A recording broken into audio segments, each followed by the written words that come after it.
ബംഗ്ലാദേശിന് ഒരു ഹിന്ദു MP വിജയിച്ചു കയറിയിട്ടുണ്ട്. ബംഗ്ലാദേശ് നാഷണലിസ്റ്റ് പാർട്ടി ടിക്കറ്റിൽ മത്സരിച്ച ഗ്യാനേശ്വർ ചന്ദ്ര റോയിയാണ് ഈ വിജയി.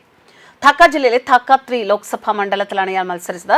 ഹിന്ദു സ്ഥാനാർത്ഥിയാണ് എങ്കിലും ഇദ്ദേഹത്തിന് മുസ്ലിം തൊപ്പിയിടണം എന്നതാണ് ഇദ്ദേഹത്തിന്റെ ഒരു ഗതികേട്. ഒരു മുസ്ലിമിന് തുല്യമായി തന്നെ നിൽക്കണം എന്നതാണ് അവിടുത്തെ സ്ഥിതി.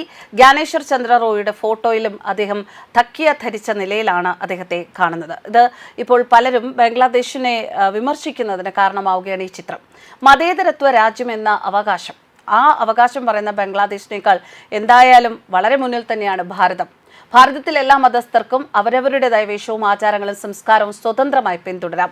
എന്നിട്ടും പരാതി മോദി സർക്കാർ പീഡിപ്പിക്കുന്നു എന്ന് തന്നെയാണ്. അവിടെ ഹിന്ദുക്കളുടെ ജീവിതം പാകിസ്ഥാനിലേതുപോലെ അതിദയനീയമാണ് എന്നാണ് വിലയിരുത്തൽ. എന്തിനും കീഴ്പ്പെട്ട് ജീവിക്കേണ്ടി വരുന്ന ഒരു അവസ്ഥ. റോയ് BNPയുടെ ഒരു മുതിർന്ന അംഗമാണ്. BNP ഭരിച്ച 1900 കാലഘട്ടത്തിൽ ഫിഷറീസ് മന്ത്രിയായിരുന്നു ഇയാൾ.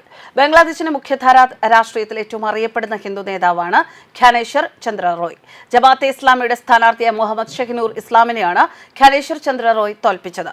ധാക്ക ജില്ലയിലെ 5 ലോക്സഭാ മണ്ഡലങ്ങളിലും BNP സ്ഥാനാർത്ഥികളാണ് ജയിച്ചത്. ജമാഅത്തെ ഇസ്ലാമി തോറ്റുപോയി. ധാക്ക ജില്ലയിലെ തന്നെ ഖുൽന 1-ൽ ജമാഅത്തെ ഇസ്ലാമിയുടെ ടിക്കറ്റിലും ഹിന്ദു നാമധാരിയാണ് എങ്കിലും തക്കിയ ധരിച്ച മറ്റൊരു ഹിന്ദു സ്ഥാനാർത്ഥിയായ കൃഷ്ണനന്ദിയാണ് മത്സരിച്ചത്. പക്ഷേ അദ്ദേഹം ജയിച്ചില്ല, പരാജയപ്പെട്ടു. BNPയുടെ അമീർ ഇജാസ് ഖാൻ ആണ് തോൽപ്പിച്ചത്. 2026 നടന്ന ബംഗ്ലാദേശ് പൊതുതെരഞ്ഞെടുപ്പ് അവിടുത്തെ ന്യൂനപക്ഷ വിഭാഗങ്ങളെ പരിഗണിക്കുകയാണെങ്കിൽ അത് വളരെ നിർണായകമായിരുന്നു. രാഷ്ട്രീയ അസ്ഥിരതകൾക്കിടയിൽ നിരവധി ഹൈന്ദവ സ്ഥാനാർത്ഥികൾ പല പാർട്ടികളിൽ നിന്ന് സ്വതന്ത്രരായി മത്സരിച്ചു, ശ്രദ്ധേയമായ വിജയം കൈവരിക്കുകയും ചെയ്തു എന്നതാണ് മറ്റൊരു നേട്ടം. ബംഗ്ലാദേശിലെ 13ാം പാർലമെന്റ് തിരഞ്ഞെടുപ്പ് ഫലങ്ങൾ അധികാര ചലനാത്മകതയിലെ മാറ്റത്തെ സൂചിപ്പിക്കുന്നുണ്ട് എങ്കിലും ന്യൂനപക്ഷ സമുദായങ്ങളുടെ പങ്കാളിത്തത്തെക്കുറിച്ചുള്ള പുതിയ ചർച്ചകൾക്കും ഇവ തുടക്കമിടുകയാണ്. ഹിന്ദു സമുദായത്തിൽ നിന്നുള്ള 4 സ്ഥാനാർത്ഥികളുടെ വിജയം പ്രത്യേകിച്ചും ശ്രദ്ധേയമാണ്.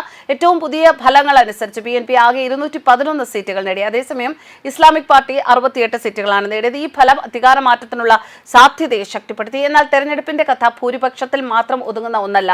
ന്യൂനപക്ഷ പ്രാതിനിധ്യത്തിന്റെ പ്രശ്നം ഒരുപോലെ പ്രാധാന്യം തന്നെയാണ്. ഗയേശ്വർ ചന്ദ്ര റോയിയെ കുറിച്ച് പറയുകയാണെങ്കിൽ ധാക്ക നിയോജക മണ്ഡലത്തിൽ നിന്നുള്ള മുതിർന്ന നേതാവാണ് അദ്ദേഹം. അദ്ദേഹത്തിന്റെ വിജയം വളരെയധികം പ്രാധാന്യം ഉള്ളത് തന്നെയാണ്. അദ്ദേഹം തന്റെ എതിരാളിയെ 99,000 വോട്ടുകൾക്കാണ് പരാജയപ്പെടുത്തിയത്. ഹിന്ദു സമൂഹത്തിന് എതിരായ പീഡനങ്ങളുടെയും ആക്രമണങ്ങളുടെയും ഒക്കെ അടുത്ത കാലത്തെ സംഭവ വികാസങ്ങൾക്കിടയിൽ അദ്ദേഹത്തിന്റെ വിജയം ശരിക്കും പ്രതീകാത്മകമായി പ്രാധാന്യം അർഹിക്കുന്നെന്നാണ് കണക്കാക്കപ്പെടുന്നത്. ഈ മേഖല നിരവധി മേഖലകൾ ഉൾക്കൊള്ളുന്നു. മത്സരം കടുത്തതായിരിക്കും എന്ന് പ്രതീക്ഷിച്ചിരുന്നു എന്നാണ് വിലയിരുത്തൽ. നിതായ് റായ് ചൗധരി മഗുര നിയോജക മണ്ഡലത്തിൽ നിന്ന് 1,47,000 വോട്ടുകൾ നേടി. നിതായ് റോയ് ചൗധരി സുഖകരമായ വിജയം നേടി. പാർട്ടിക്കുള്ളിൽ സ്വാധീനമുള്ള ഒരു ന്യൂനപക്ഷ വ്യക്തിയായി അദ്ദേഹം കണക്കാക്കപ്പെടുന്നു. കൂടാതെ ഗയേശ്വർ ചന്ദ്ര റോയിയുമായി അദ്ദേഹത്തിന് ബന്ധമുണ്ടെന്നും റിപ്പോർട്ടുണ്ട്. ഗണ്യമായ ന്യൂനപക്ഷ ജനസംഖ്യയുള്ള പ്രദേശങ്ങളിൽ അദ്ദേഹത്തിന്റെ വിജയം പാർട്ടിയുടെ സ്ഥാനം ശക്തിപ്പെടുത്തുകയായിരുന്നു. മറ്റൊന്ന് ദീപൻ ധവാൻ. അദ്ദേഹം ഒരു അഭിഭാഷകനാണ്.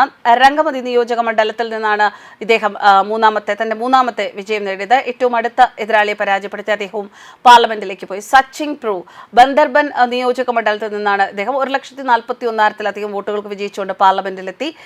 അങ്ങനെ ഇവിടെ ഈ പാർട്ടിയിൽ നിന്നും തിരഞ്ഞെടുക്കപ്പെട്ട 4 ന്യൂനപക്ഷ പ്രതിനിധികളാണ് ഉണ്ടായിരുന്നത്. ജമാഅത്തെ ഇസ്ലാമി സഖ്യത്തിന്റെ ഏക ഹിന്ദു സ്ഥാനാർത്ഥി പരാജയപ്പെട്ടു. ഗുൽന മണ്ഡലത്തിൽ ഗണ്യമായ വോട്ടുകൾ നേടി എങ്കിലും സ്ഥാനാർത്ഥിക്ക് വിജയിക്കാനായില്ല. ഇതിനർത്ഥം ഈ സഖ്യത്തിലെ ഒരു ന്യൂനപക്ഷ സ്ഥാനാർത്ഥി പോലും പാർലമെന്റിൽ എത്തിയില്ല എന്നാണ്. 10 സ്ത്രീകൾ ഉൾപ്പെടെ ആകെ 79 ന്യൂനപക്ഷ സ്ഥാനാർത്ഥികൾ തെരഞ്ഞെടുപ്പിൽ മത്സരിച്ചു.